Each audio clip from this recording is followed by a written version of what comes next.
Mu é um dos personagens mais amados pela comunidade de Saint Seiya. Seu jeito pacífico, inteligente, suas falas sábias e suas atitudes em batalha conquistaram o coração de muitos ao longo dos anos. Esse amor que existe das pessoas para com o personagem não é apenas merecido, como vai muito além do que aparenta. E se eu te disser que o personagem do Mu esconde filosofias e simbolismos que você jamais imaginou? E se eu te disser que o Mu faz não apenas um papel na história, mas três, onde cada um deles é uma faceta do seu eu e de como Kurumada queria movê-lo dentro do roteiro? Hoje falaremos sobre isso, e ao final do vídeo eu espero que seu amor pelo Mu seja ainda maior, pois mostrarei como ele é incrível. Então, sem mais enrolações, já deixe seu like, se inscreva se não for inscrito, manda esse vídeo para os amigos e também considere tornar-se membro do nosso canal, onde por apenas R$ 3,99 você pode ajudar o nosso canal a evoluir e se manter. Meu muito obrigado às lendas que estão passando na tela e fazem com que esse canal possa evoluir cada vez mais. Sem mais enrolações, vamos ao vídeo.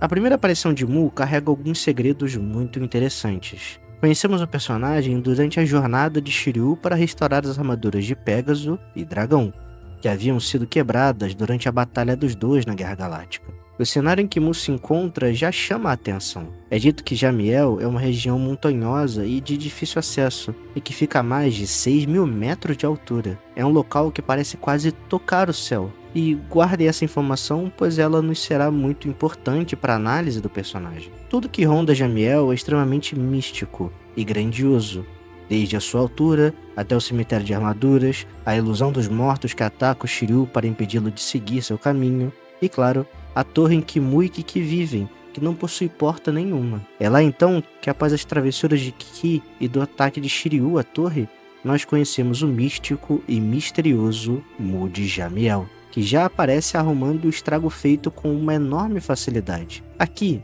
nós já temos algumas coisas legais para falar. A primeira delas é sobre o nome Mu. Você já se perguntou o porquê do personagem ter esse nome? Mu tem um nome inspirado em um continente perdido, que é muito estudado pelo campo da pseudociência. É o tipo de coisa que se assemelha com Atlântida, quase uma teoria conspiratória, por assim dizer. A hipótese da existência desse continente foi levantada primeiro por um cara chamado Augustus Le Plessis, que foi um antiquário e fotógrafo de dupla nacionalidade, sendo britânico e americano. Posteriormente, com a sua morte, quem assumiu o papel de divulgador dessa teoria, e que é mais conhecido que seu antecessor, foi um homem chamado de James Churchward. Como tudo que faz parte desses locais perdidos e misteriosos, Mu tinha uma civilização muito avançada, e que foi destruída de forma repentina, afundando sem mais nem menos. Para quem é mais ligado em outras coisas do universo de Saint Seiya, essa é basicamente a explicação que temos para o continente de Mu, que também vemos no Hypermito, onde lá o que foi perdido foram a vida dos alquimistas que fizeram as armaduras. Esse nome então, Mu, evoca não apenas esse continente perdido, mas a ideia de conhecimento perdido também, o que ajuda a compor o tom do personagem do Mu que conhecemos, que possui um conhecimento perdido, o da restauração das armaduras e o processo alquímico que existe nisso. O papel inicial de Mu como restaurador de armaduras, junto à sua imagem de sábio, também representa algo para o personagem do Shiryu. Mesmo tendo realmente mudado após os eventos da Guerra Galáctica, é ao dar o seu sangue para reviver as armaduras que o próprio Shiryu também renasce. Mu cumpre então o papel do sábio misterioso, daquele que pode resolver problemas e possui um poder incomum, que nos faz perguntar o que mais esse cara sabe. É em meio a esse mistério que Kurumada tem seu trunfo de poder usá-lo para resolver situações, como mais futuramente ele ajuda os Cavaleiros de Bronze no início do arco dos Cavaleiros de Prata. Mas voltemos rapidamente em um ponto muito importante, o reparo das armaduras. A concepção do personagem do Mu parece também relacionada a aspectos do taoísmo chinês, que não é apenas uma religião, mas também uma corrente filosófica. No taoísmo existem seres chamados de Xian, e essa é uma nomenclatura que pode servir tanto para qualquer tipo de ser imortal ou mítico da tradição chinesa e taoísta, quanto para humanos ou entidades que alcançaram a imortalidade. Falando apenas desse segundo tipo, o sinólogo americano Victor Henry Mer os descreve como, abro aspas, eles são imunes ao calor e ao frio, intocados pelos elementos, e podem voar, elevando-se com um movimento ondulante. Habitam a parte do mundo caótico dos homens, subsistem do ar e do orvalho. Não são ansiosos como as pessoas comuns e têm a pele lisa e os rostos inocentes de crianças. Os transcendentes vivem uma existência sem esforço, que é melhor descrita como espontânea. É claro que o Kurumada não necessariamente se aproveitou de tudo, já que, por exemplo, não vemos o Mu sendo imune ao frio ou ao calor. Mas é interessante a descrição da pele lisa e do rosto inocente de criança. O Mu possui um rosto mais delicado, mesmo se comparado a outros cavaleiros que são descritos como delicados, como Shaka ou Afrodite, onde podemos dizer que ele se encaixa nessa descrição. Ainda sobre o taoísmo e sua ligação com o Mu, a etimologia da palavra Xiyan também é curiosa. Ela é formada por símbolos que significam homem e montanha. O significado literal disso seria algo como alguém que se muda para as montanhas, que é basicamente o que Mu fez após sair do santuário, onde ele está isolado em Jamiel. Toda essa explicação para falar de taoísmo e os simbolismos e ligações com o Mu nos serve para irmos à restauração das armaduras.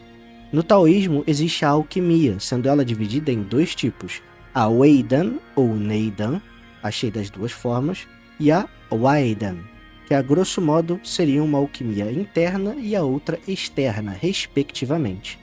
Para nós, o que vai ser interessante é a Waidan, pois nela existe um elemento alquímico muito interessante. A Waidan visava a produção de elixires para a imortalidade, onde eram usados minérios, ervas, metais, e dentre os materiais usados existia o cinábrio, um mineral de sulfeto de mercúrio que dentro do processo alquímico simbolizava o sangue. Era justamente o que mais importava. No processo de restauração das armaduras, os materiais usados são oricalco, gamânio e pó de estrelas. Mas o que faz tudo isso ativar e funcionar, o que é mais fundamental, é justamente o sangue de cavaleiro. Bem legal, né? São simbolismos que enriquecem a origem do personagem, que nos mostram como existe muito mais neles do que nós podemos observar também. Pensando em toda essa simbologia que o personagem tem, eu me pergunto qual era o propósito do Kurumada com o personagem, já que ele afirma que, inicialmente, o Mu não havia sido planejado para ser um cavaleiro de ouro. Talvez o personagem fosse ser justamente um guia, alguém que daria conhecimento aos cavaleiros de bronze ao longo da jornada, mantendo seu papel de restaurador de armaduras, mas ajudando de outras formas, quase como um segundo mestre para todos eles. No entanto, por mais que algumas dessas coisas tenham se perdido, o Kurumada ainda chegou a conservar um desses elementos. Quando descobrimos que Mu é um cavaleiro de ouro, onde vemos salvar Shiryu do seu embate contra a Máscara da Morte, muito sobre o personagem muda. Aquele que antes estava isolado nas montanhas e longe dos assuntos mundanos, agora se envolve mais diretamente com eles, como já havia se envolvido ao salvar os bronzes, como mencionado anteriormente. É então que o personagem muda radicalmente de figura, de sábio misterioso para cavaleiro revelado, e o seu papel na história também passa a mudar.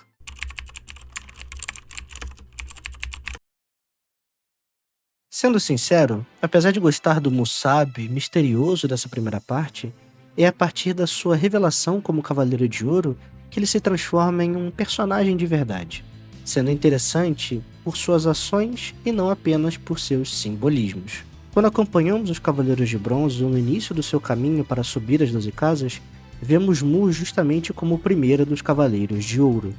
Ao invés da luta, vemos mais um pouco do ar de conhecimento do personagem. Lembram que eu disse que o Kurumada havia mantido uma das características iniciais do personagem? O conhecimento, que por consequência transmite o ar de sábio, foi justamente a característica escolhida. É o Mu que restaura as armaduras, onde aqui não temos o sangue como um fator, já que por não estarem mortas, elas não precisariam do sangue para voltar à vida. Assim como é ele que ensina os bronzes sobre o sétimo sentido. Mas é só isso? Qual era o verdadeiro papel do Mu durante a Batalha das 12 Casas? Vamos falar um pouco sobre isso. Não é incomum vermos algumas análises que questionam a passividade de Mu diante do conflito contra o falso Grande Mestre, mas sua decisão de ficar parado na primeira casa é mais profunda do que parece. Precisamos retornar ao passado do personagem para começar a falar do assunto. No Extra Sensei Origin, mais especificamente no segundo capítulo, nós temos um diálogo entre Shion, ainda vivo e na função de Grande Mestre,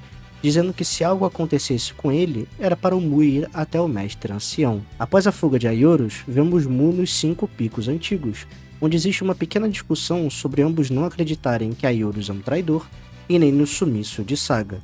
Mas o que importa é quando falam sobre Xion. O mestre ancião pergunta se ele está bem, e Mu diz que antes de ele partir para Jamiel, não havia visto nenhuma mudança em seu mestre. Mas tanto ele quanto Doku não conseguiam mais se comunicar com telepatia com ele. Não recebiam resposta alguma. Apesar de Doku dizer que estava se sentindo sozinho no mundo, naquele momento eles não presumem que Xion está morto, mas que algo está errado. E o próprio Doku diz que aquele não era o momento de causar um alvoroço desnecessário, justamente por ter uma guerra santa na porta. Não é difícil ligar os pontos aqui. Imaginem que Mu retorne ao santuário, questionando a identidade do Grande Mestre. O que acham que aconteceria? O Grande Mestre é uma autoridade absoluta, e até aquele ponto da linha do tempo era alguém absolutamente inquestionável. Mesmo que existissem aqueles que ficariam do lado do Mu e do Mestre Ancião, também teríamos os que ficariam ao lado do Mestre, e isso só geraria uma guerra civil. Seria a destruição do santuário de dentro para fora, justamente o objetivo da deusa quer. Quando vamos ao tempo presente, o próprio Mu, mesmo depois de todos os anos que se passaram, diz que o que ele sentia ainda era uma desconfiança. Mu jamais teve certeza de que havia um impostor, apesar de ser o mais provável. Existia a chance de ser o próprio Xion corrompido de alguma forma. É justamente por sentir o cosmo de Saga na Casa de Gêmeos, que deveria estar desaparecido, que ele finalmente liga os pontos. E é bom lembrar que é dito pelo próprio Saga que o Mu não pisava no santuário, por não responder aos chamados, há 13 anos. Então, ele nunca mais viu o Grande Mestre de perto também, preferindo o exílio, a observação do que poderia estar por vir. E acho que o mais importante, ele esperava por Athena. Existe uma lacuna um pouco problemática sobre como Mu sabia que Saori Kido era Athena, ou que poderia ser Athena, já que a história contada era que Athena estava no santuário. O que eu interpreto, inclusive a partir das falas do personagem, é que ele não tinha exatamente certeza de que Saori era Athena, mas tinha dúvidas. Se o Grande Mestre poderia ser um impostor, então Athena não deveria apoiá-lo, o que abre margem para que outra pessoa seja Athena. Como os Cavaleiros de Bronze estavam se reunindo ao redor de Saori, e o santuário tentou especificamente ir atrás dela, as suspeitas do Mu aumentaram. E aí que então entra o segundo motivo para que ele fique parado: o teste divino. Se Saori fosse mesmo Athena, se os Cavaleiros de Bronze forem verdadeiros cavaleiros, então ela seria capaz de expurgar o Saga. E comparada à ameaça de Hades, o inimigo que os cavaleiros estavam de fato esperando era algo muito menor. Mesmo que estivesse contra a Saga, Mu não estava necessariamente do lado de Saori e dos Bronzes. Ele dá as ferramentas para que possam lutar, mas o que será decidido será fruto apenas da vontade e do quanto vão conseguir queimar o cosmo. E é justamente essa dualidade do personagem que passa despercebida por muitas pessoas. É então que retornamos ao raciocínio inicial dos simbolismos do personagem e desse distanciamento das situações. É quando Saori ganha e os Cavaleiros de Bronze ganham, que então Mu reconhece Saori como Athena, pois não bastava ela ter apenas o poder, ela tinha que ganhar, o que faz todo o sentido. Mu não conhecia aquela figura que chamavam de Athena. Ele não teve essa conexão, não a viu crescer, não a enxergava como a pessoa que acreditava. Ele não deveria ter fé nela apenas por ver o poder, pois passou a vida toda desacompanhado da presença de sua deusa. É por isso que personagens como Afrodite, Shura e Máscara da Morte caíram para o lado do mal, por fazerem também essa substituição de onde colocar sua fé, entregando-a para a Saga, enquanto Mu, em sua postura de neutralidade, não entregou sua fé para ninguém. Ele não desistiu de Athena, mas precisava de provas da existência dela, e eu acho isso interessantíssimo. É então que, junto dos outros sobreviventes da Batalha das 12 Casas, Mu se ajoelha diante de Saori e jura lealdade a ela. Assim como os Cavaleiros de Bronze se transformaram em verdadeiros cavaleiros ao longo da Batalha das 12 Casas, é a partir daquele momento que Mu também se transformou em um legítimo cavaleiro de Athena. Sua natureza passiva diante das situações agora era finalmente deixada para trás. O papel de Mu aqui foi o de mestre e conselheiro para os Cavaleiros de Bronze, mas também de guardião da verdade para os Cavaleiros de Ouro. Mais uma vez, uma atuação passiva, mas agora a situação exigia que o personagem se transformasse pela terceira vez. É então que abandonamos de vez qualquer característica de Mu de Jamiel, e vamos ao impressionante Mu de Ares. Mas antes, se chegou até aqui, não esqueça de deixar o like, comentar, mandar para os amigos e também considere tornar-se membro do nosso canal, onde por apenas R$ 3,99 você pode nos ajudar a fazer o canal a se manter e evoluir. Agora, vamos voltar para o vídeo.